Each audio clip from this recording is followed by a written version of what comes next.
నమస్తే. నల్గొండ జిల్లా తిప్పర్తి మండలం ఎల్లమ్మగూడెం గ్రామంలో ఉన్నాం.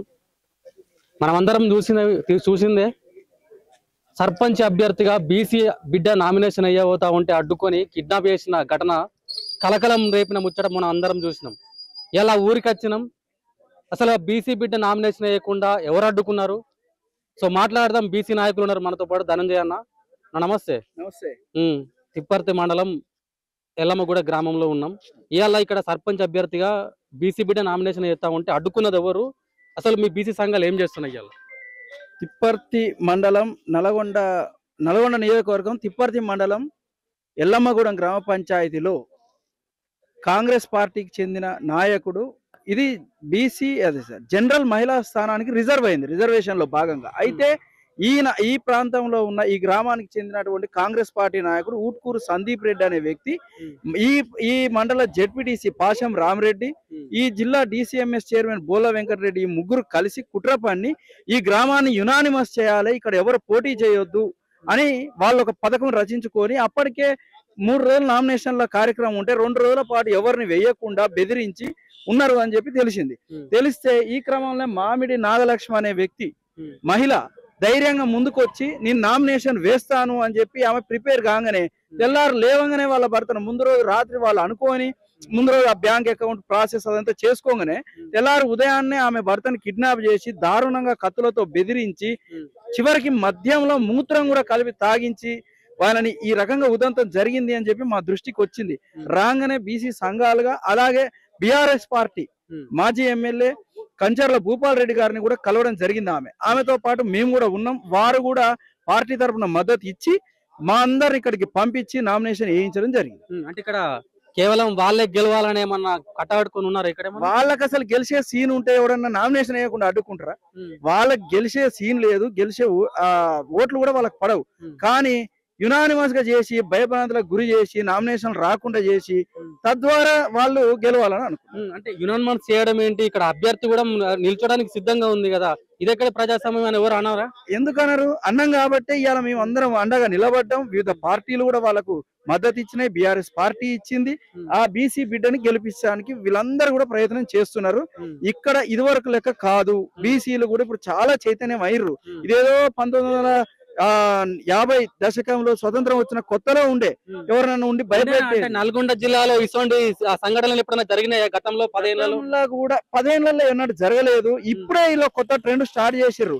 ఇదివరకు ఏదైనా ఉంటే కొంచెం చిన్న చిత్క ఏదో సొసైటీలు అని ఉంటాయి, చేనేత సహకార సంఘం అని, ఫిషర్ సంఘం అని, వీటిలలో కొన్ని ఇట్లాంటివి జరుగుతాయి అనేది విన్నాం తప్ప ఇంత బాహాటంగా ఇట్లాంటి 2025 లాంటి సంవత్సరంలో కూడా ఇంత నికృష్టంగా కూడా ఇట్లాంటి చర్యలు ఉంటాయని అనుకోలేదు. కోమటిరెడ్డి వెంకటరెడ్డి గారు ఈ సందర్భంగా మీకు ఒకటే చెప్తున్నా, రాజకీయాల్లో ఇటువంటి చర్యలు మంచివి కావు. మీ అనుచరులకు కట్టడి చెయ్యండి.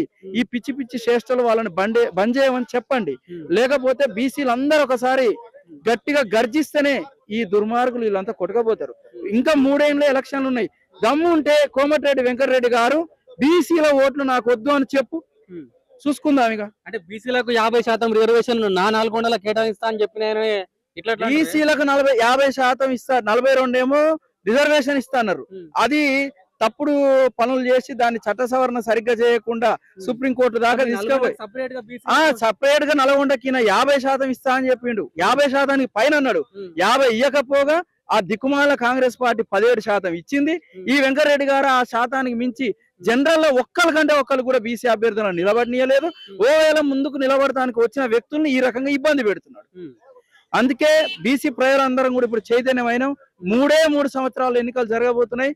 కోమటిరెడ్డి వెంకటరెడ్డి గారు ఖబర్దార్, మీకు బీసీలో ఓట్లు పడవు. ఇక్కడ యునానిమస్ గా గెలిపిస్తే కోమటిరెడ్డి వెంకటరెడ్డి గారు గిఫ్ట్ ఇస్తామని చెప్పేసి సందీప్ రెడ్డి గారికి చెప్పారట. మరి ఎవరి సొమ్ము ఎవరికి గిఫ్ట్ ఇస్తాడు? ఏంటి గిఫ్ట్ అంటే ఏంటిది? అంటే ఎన్ని ఏమన్నా నిజాం నవాబుల కాలంలో ఒకటి ఉండే, అప్పుడు రాచరిక వ్యవస్థలు ఏంటంటే ఈ ఊరే నీది పోరా, ఈ ఊరు మొత్తం నీది పోరా అని రాసిచ్చేది. ఇది ప్రజాస్వామ్యం. అది మర్చిపోయినట్టు వాళ్ళు ప్రజాస్వామ్యం అనే విషయాన్ని మర్చిపోయారేమో.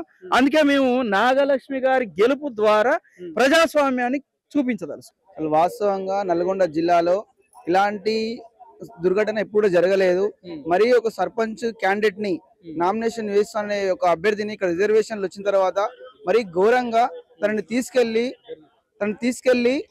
కిడ్నాప్ చేసి అతన్ని కత్తులతో బెదిరించి మరియు అతన్ని మూత్రం తాగించడం అనేది చాలా అవామనీయ ఘటన. ఇలాంటి ఘటన ఎప్పుడు కూడా నల్గొండ జిల్లాలో చోటు చేసుకోలేదు. కాబట్టి ఇది ముమ్మాటికి కోమటిరెడ్డి వెంకరెడ్డి గారి అనుచరులు ఉన్న ప్రమేయం వల్ల ఇది జరిగింది. కాబట్టి ఇంకెప్పుడు కూడా ఇలాంటి జరగకుండా చూడాలని పోలీసు వారిని మేము విజ్ఞప్తి చేస్తున్నాము.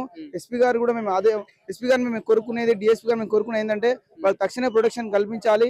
కాబట్టి వాళ్ళు ఎవరైతే ఊట్కూరి సందీప్ రెడ్డి గారు ఉన్నారో వారి ద్వారా ఈ కుటుంబానికి హాని ఉన్నది. కాబట్టి తక్షణమే వాళ్ళు పోలీసు వారు దీనిపైన విచారణ జరిపించి వాళ్ళని రిమాండ్ చేయాలని కోరుకుంటున్నాము.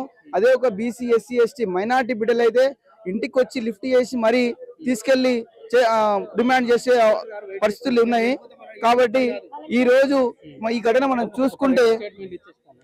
చూసుకుంటే ఎంత దుర్ఘటన అంటే నామినేషన్ వేయకుండా కత్తులతోని గొడ్డలతోని కర్రలతోని కార్లో పెట్టుకొని నామినేషన్ వేయకుండా అడ్డుపడుతున్న గుండాలు వీళ్ళు ఒకరోజు ఏం చేశారంటే మామిడిగిరి ఆయన సర్పంచ్ భర్త నాకు ఫోన్ చేసి నీ నామినేషన్ వేయదలుచుకున్నా అంటే నువ్వు నాకు సపోర్ట్ చేస్తావంటే ఖచ్చితంగా సపోర్ట్ చేస్తామావా, నువ్వు రా, నువ్వు వచ్చి భయపడకూడదు, మేము ఉన్నాం, అందరూ ఉన్న పార్టీ ఉంది, అన్నీ ఉన్నాయి, మీకు మద్దతు ఇస్తాం, ఖచ్చితంగా నువ్వు రా, వచ్చి నామినేషన్ వేయని చెప్పినాం.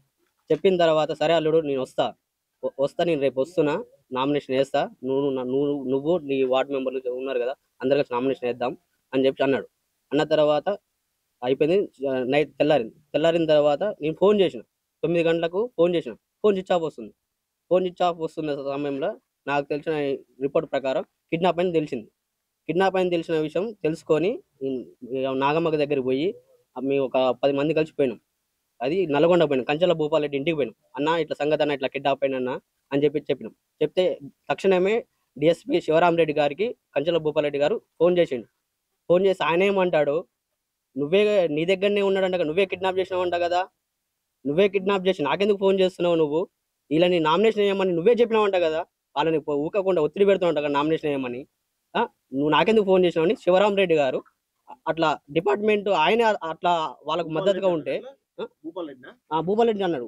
నా ముందు లైవ్ లో ఫోన్ చేసిండు, శివరామరెడ్డికి ఫోన్ చేసిండు డిఎస్పీకి చేస్తే ఆయన నువ్వే కిడ్నాప్ చేసి నాకెందుకు ఫోన్ చేస్తున్నావు, వాళ్ళని అభ్యర్థులను నేను పోటీ చేయమని చెప్పేసి ఒత్తిడి చేస్తున్నావు కదా అని చెప్పి శివరామరెడ్డి భూపాలరెడ్డి గారిని అంటుంటే అన్న ఇట్లా ఇబ్బంది చాలా ఉందన్న, నామినేషన్ చేస్తానికి పరిస్థితి లేదు, ఆడ నేను ఒడ్లు పోసుకున్నా ఎండ పోసుకున్నా కూడా నాకు థ్రెట్ ఉందని చెప్పి ఒడ్లు కూడా అట్లే ఉన్నాయి, కాంటా పెట్టట్లే, నా ఒడ్లను కూడా నేను ఎండ పోసుకునే పరిస్థితి కూడా లేదు నాకు.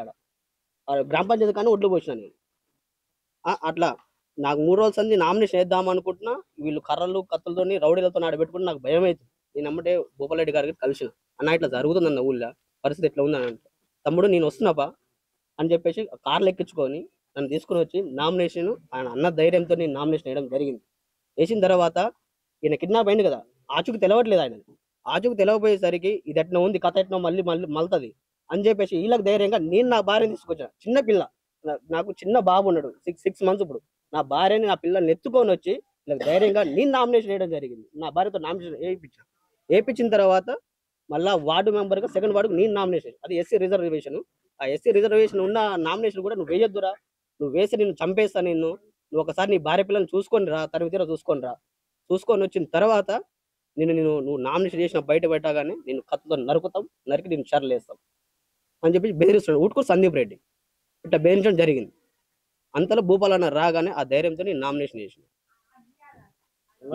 ఈ విషయంలో ఒక చిన్న ఏంటంటే మాదిగ బిడ్డ కాబట్టికే ఇలా ఒక గొల్ల బిడ్డకు మాదిగ బిడ్డ రక్షణకు వచ్చి నిలబడ్డాడు కదా.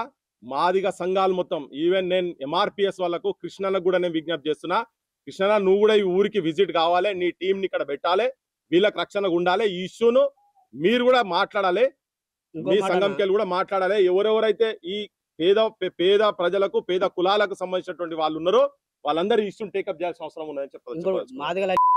నా మీద పోటీ చేసేంత మొగను అయిన వారా నువ్వు? అరే కేసు పెట్టలేను, నీ కేసు పెడతాంటే నన్ను చంపేస్తాను. నాకు పొద్దుగాల నేను కృష్ణతో కూడా వాళ్ళ సంఘంతో మాట్లాడతాను. నామినేషన్ చేసిన తర్వాత ఎస్ఐ దగ్గర పోయి కేసు పెట్టడం జరిగింది.